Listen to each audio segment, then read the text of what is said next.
This is a download from BFM 89.9, the business station.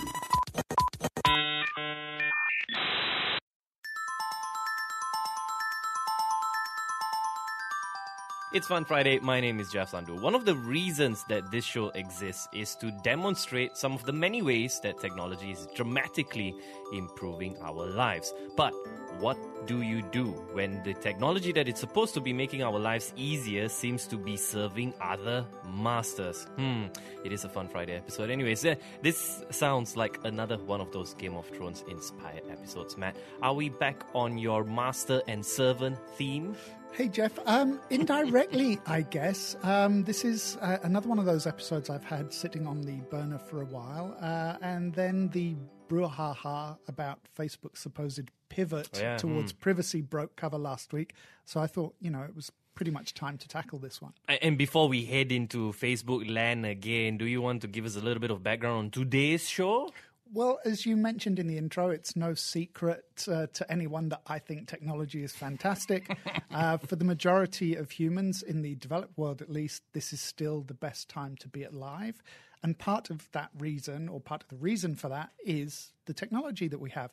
So it doesn't matter whether it's technology delivering information to your hand, your smartphones, safer and more reliable modes of transport, cheap and plentiful food, incredible medical advances. Everywhere you look, technology is chipping away at the brutalities of the past. You could argue that some of the technology is pretty brutal too, right?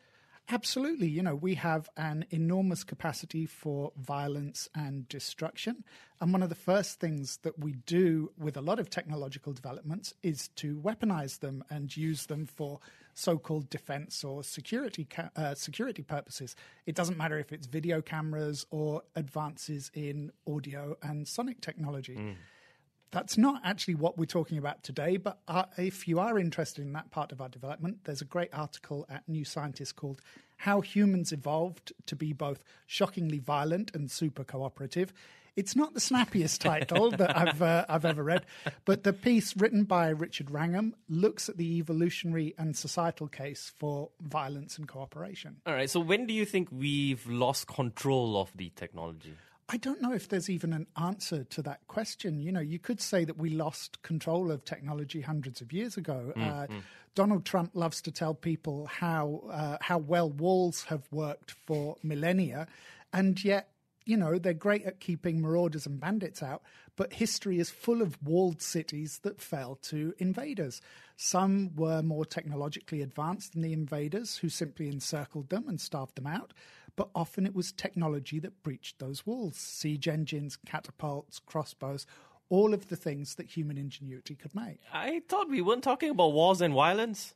I know, but when I start talking about looms and steel mills, people switch off. The things most people remember from their history classes are the battles and the wars. And greater technology has often, not always, but often played a decisive role in who wins those wars. The US Civil War is a good example of that. The industrialized Union states literally had an enormous war machine that the more agricultural and slave-based economy of the Confederate States just couldn't compete with. So we've never been in control of technology. Well, you can own your own spade, but it doesn't make sense for everyone to have their own steel mill. So it's a really difficult question to answer. But I think throughout the 20th century, at least, there was a feeling that the technology served us, whether it was electricity, telephones, cars, fridges, air conditioning, TVs, all that paraphernalia of last century's consumer culture.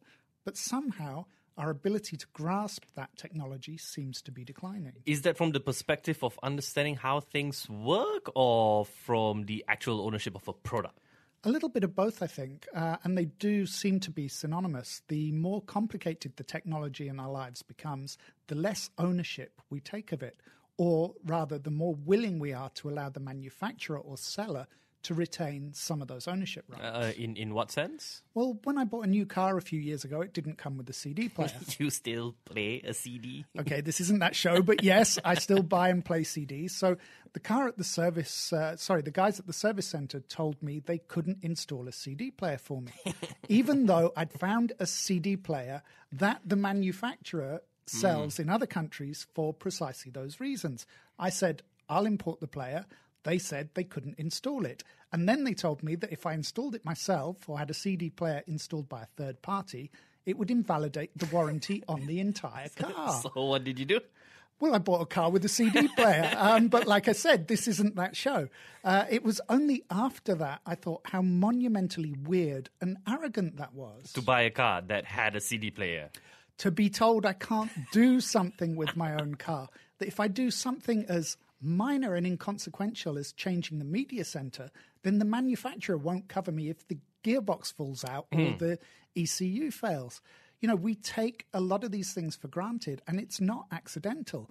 There are numerous examples where we're pretty much groomed to accept these very weird restrictions around the technology we use every day. I guess Apple's bricking of jailbroken iPhones is just one of the most obvious examples, right? Yeah, and let's be clear, this isn't just an Apple issue. So most of the big tech companies, product and service companies included, are guilty of this kind of high-handedness. But the Apple example is a useful one because it was so high profile.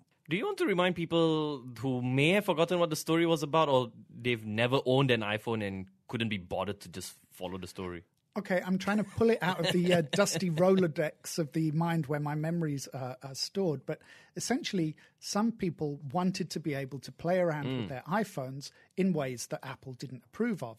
And that basically meant doing all the basic tweaking that's standard on Android phones, or to sideload apps that didn't meet Apple's terms and conditions, or were from developers who didn't want to submit themselves to Apple's set of ethics and conditions as well.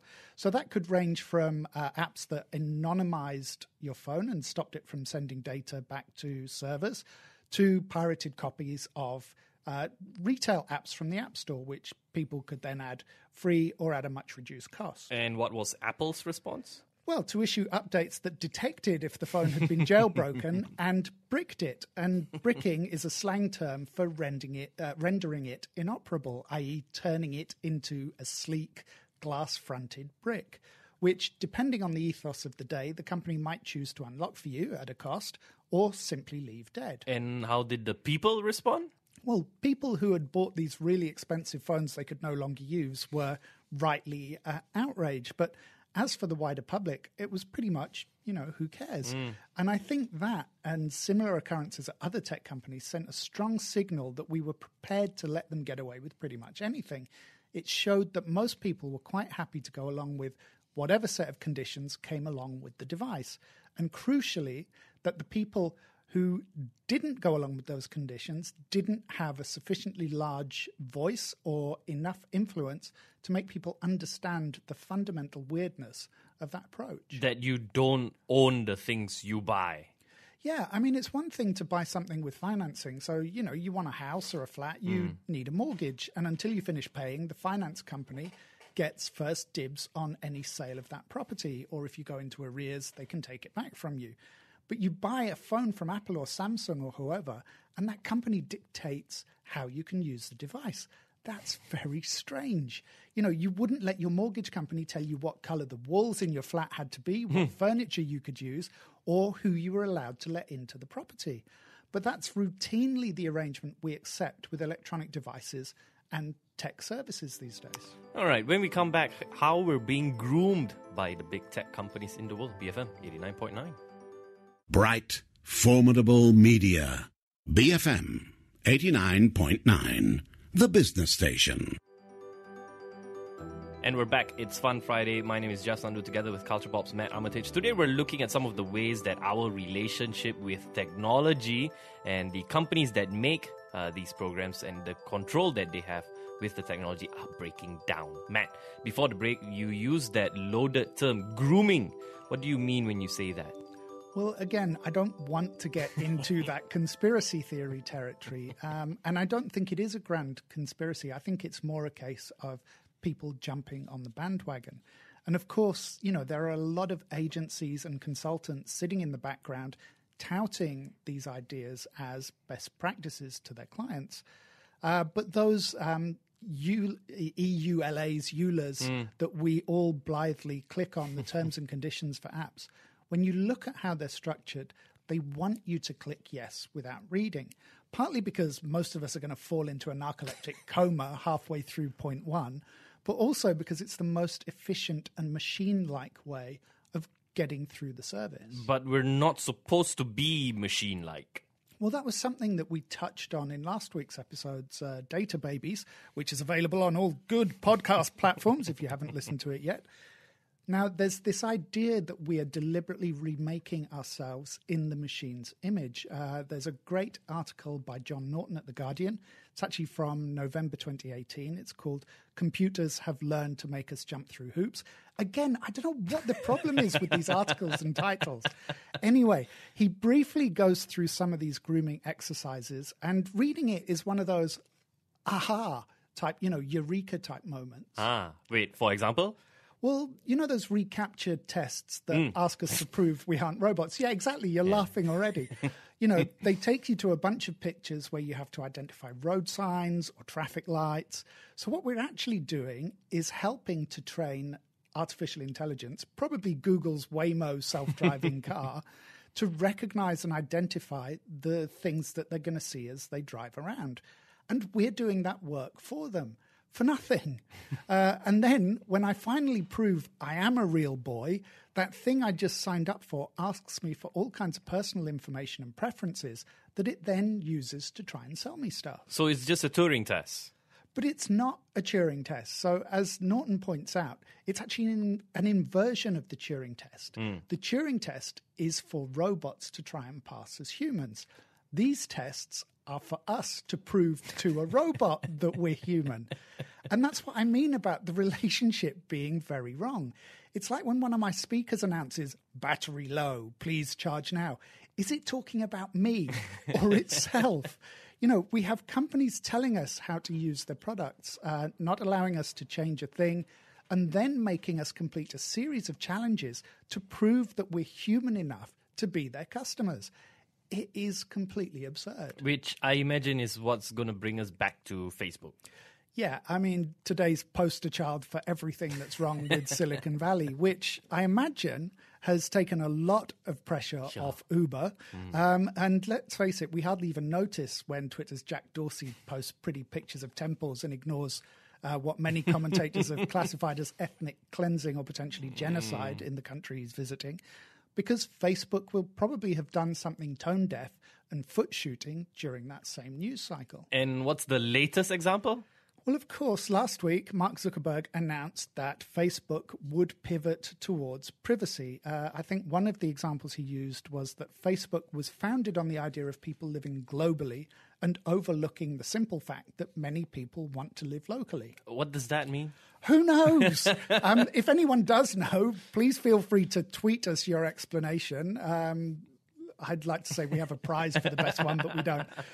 One of the major steps Facebook has just announced is that it will unify the messaging platforms of WhatsApp, Instagram, and Facebook. And how does that protect our privacy? Well, in theory, it means that the same encryption can be used to secure all the platforms. But you can do that without unifying them. I can understand that Facebook thinks it's paying out a lot of money to replicate systems. I understand that. But if that's your business case, then tell us. At least then we can make an informed decision to carry on using the services, or we can just migrate somewhere else. Don't show us a grapefruit and tell us it's an orange. We know as soon as we take a bite. So can Facebook make privacy a priority? I mean, it just can't. We've discussed it here so often. Facebook's business model relies on exploiting the privacy of its users and selling that information to its real customers, the people who advertise on its platforms. Yeah. A lot of the comments I've seen online suggest that this could be a move to integrate various parts of the company more tightly in case it's ordered to break up or divest certain divisions in the next few years. Is that likely? Well, there is a growing public and political consensus that some of these companies are already too big and too powerful. And that's something we'll have a look at in more detail next week. Honestly, I'm on the fence. Does Google dominate in search? Yes, it does. But how do you break that up? You can get the company to split or sell off its other divisions like Maps. But how do you reduce its dominance in search? And if you do, are you just creating another monopoly to rise in its place? Like I said, more on that next week, but there is a growing consensus that something at least needs to be done. And it seems to be the focus of the Democratic presidential nomination campaign in the US. Yeah, I think Elizabeth Warren issued comments about breaking up the tech giants and then had her adverts for Facebook banned temporarily until they complained.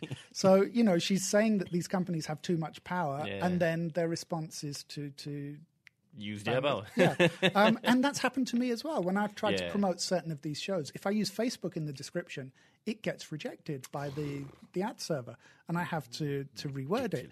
So, there are things that need to go on.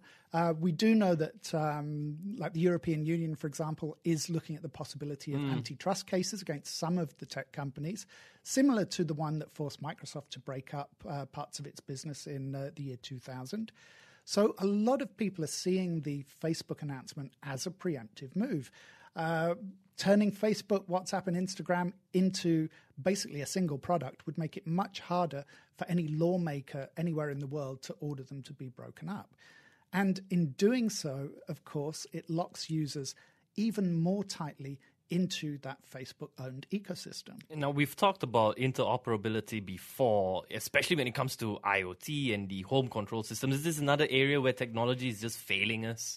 To an extent, because we're often talking about commercial standards rather than open source one. Obviously, companies want to sell you as many of their own products as possible, so they don't necessarily want their washing machine to communicate as seamlessly with a rival's tumble dryer as it will their own. But we're sold that as an advantage rather than a drawback. Yeah. And even when the systems are more open, they still rely on a commercial third party like Google Home or Amazon's Alexa. So the standards are still set by a company that can decide to freeze you out or directly compete with you or replicate your own product. So once again, it favors those entrenched operators rather than the innovators and the emerging businesses. We've been mostly talking about the tech's usual suspects today, but this issue is much more broader than that, isn't it? Well, yeah, I mean, one of the reasons we talk about these kind of tech giants because the shows are quite short and it's easier to use examples that people recognize. For example, when I talk about steel mills and looms, people don't want to hear. But many of the subjects we tackle on MSP are valid for, as you said, a much broader range of companies, especially when we talk about all the ways technology can be used to create divides in society, to favor the people who have wealth and power, and to continue to increase the gap between them and the people who don't. So last week, for example, there was a breakthrough in drugs to fight depression. So this drug was announced to be close to clearing its FDA approvals in the USA. I'm not going to name it. You can Google it if you want to find out more. But it's derived from a commonly used anesthetic drug called ketamine. And how does it work? Well, that's the weird thing. Nobody is actually really sure, but it seems to work really well on people who are resistant to the serotonin class of antidepressants. And rather than taking it every day forever, you can take a short course of the drug under medical supervision. And for many people, their mood starts to lift, within a few days of those first treatments. And that treatment can then be repeated as required if the illness returns. But for many people within the tests, they were clear of the depression for months and months after these short courses of treatment. And isn't that a good thing? It's a fantastic thing. Finally, people are opening up. We can actually have conversations about mental health. But this breakthrough is also a very expensive thing. A course can cost thousands of US dollars, which you'll pay again every time you need a top-up. And that's fine if you've got really good medical insurance or if your country's healthcare system will cover that treatment. That's generally how healthcare works. Of course, but there are some dangers there as well. Firstly, ketamine is a widely used medical drug.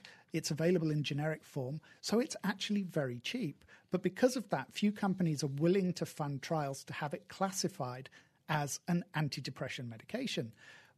But if you tweak the formula and then patent it, suddenly you have your miracle wonder drug that commands premium prices, even though it's essentially the same as the old generic.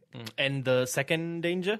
Well, ketamine has been used as an illicit drug for decades. It's easily available on the street. And that's where you see people being failed by the technology and development, where desperate and vulnerable people whose depression is drug resistant might decide to turn to illegal sources for treatment.